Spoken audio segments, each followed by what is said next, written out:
Assalamualaikum warahmatullahi wabarakatuh. Perkenalkan, nama saya Apik Subagya, kelas 12 TPTL 1, nomor absen 12. Di sini saya akan menjelaskan materi tentang pembangkit listrik tenaga surya dan juga jenis-jenisnya. Ya, yang pertama itu pengertian umum pembangkit listrik tenaga surya. PLTS atau yang sering disebut sebagai pembangkit listrik tenaga surya. Pembangkit ini merupakan salah satu pembangkit listrik yang memanfaatkan energi matahari sebagai sumber energi listrik dengan menggunakan teknologi sel surya atau fotovoltaik untuk mengkonversi cahaya radiasi matahari menjadi energi listrik. Sel surya yang disusun dalam sebuah rangkaian inilah yang disebut sebagai panel surya.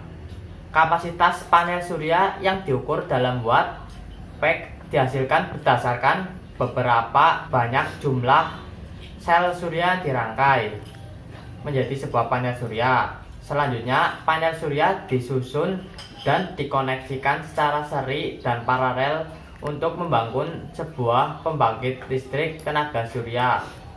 Di pembangkit listrik tenaga surya ini juga memiliki beberapa komponen utamanya, yaitu 1. Panel surya atau solar panel. Yang kedua, controller. Yang ketiga, baterai atau media penyimpanan energi. Yang keempat, inverter. Komponen-komponen utama pembangkit listrik tenaga surya. Yang pertama itu panel surya atau solar panel. Solar panel sendiri merupakan pembangkit utama dari keseluruhan unit pembangkit listrik. Panel-panel surya ini akan mengalirkan listrik dengan menggunakan cahaya matahari untuk mengisi baterai. Untuk mendapatkan energi yang lebih besar, beberapa hingga ribuan panel surya dapat dihubungkan menjadi sebuah struktur hingga beberapa ribu megawatt. Yang kedua yaitu controller panel surya atau solar charge panel controller. Di dalam alat ini telah terintegrasi berbagai komponen dengan fungsi yang berbeda, sehingga panel surya mampu menghasilkan besaran arus yang diharapkan secara stabil pada voltase tertentu dan arus tertentu. Controller berfungsi untuk mengukur satu energi atau charging yang dilakukan panel surya dan juga untuk mengukur pelepasan energi atau discharging ke beban. Selain itu, controller melakukan fungsi proteksi terhadap sistem keseluruhannya. Yang ketiga yaitu baterai. Untuk beberapa kebutuhan, baterai sering digunakan untuk kebutuhan cadangan daya ketika listrik PLN padam. Baterai juga berfungsi sebagai tempat penyimpanan daya, sehingga dapat digunakan pada saat matahari tidak bersinar, seperti pada malam hari, ketika mendung atau hujan, dan ketika kondisi tertentu yang tidak memungkinkan mendapatkan sinar matahari. Yang keempat yaitu inverter. Inverter merupakan sebuah rangkaian yang sangat penting dalam menghasilkan listrik yang mampu disalurkan ke masyarakat.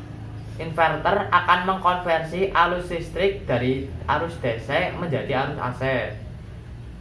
Ya, berikutnya adalah jenis-jenis pembangkit listrik tenaga surya. Yang pertama yaitu pembangkit listrik tenaga surya SHS atau Solar Home System. Pembangkit listrik tenaga surya ini digunakan untuk segmen rumah-rumah yang tidak terjangkau listrik PLN. Yang kedua yaitu pembangkit listrik tenaga surya terpusat.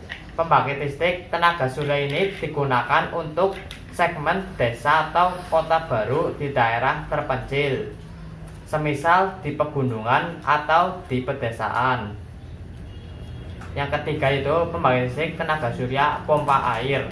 Pembangkit listrik tenaga surya pompa air digunakan untuk memompa air secara otomatis dan kelebihannya adalah lebih hemat jika dibandingkan dengan yang lain. Yang keempat yaitu pembangkit listrik tenaga surya atap. Pembangkit listrik tenaga surya jenis ini sudah banyak digunakan oleh warga-warga perkotaan. Mereka memasang pembangkit atau panel ini berada di atas rumah mereka masing-masing. Ya, sekian dari saya. Bila ada kesalahan kata dalam penyampaian materi mohon dimaafkan, dan juga bila ada kekurangannya juga mohon dimaafkan. Sekali lagi, wassalamualaikum warahmatullahi wabarakatuh.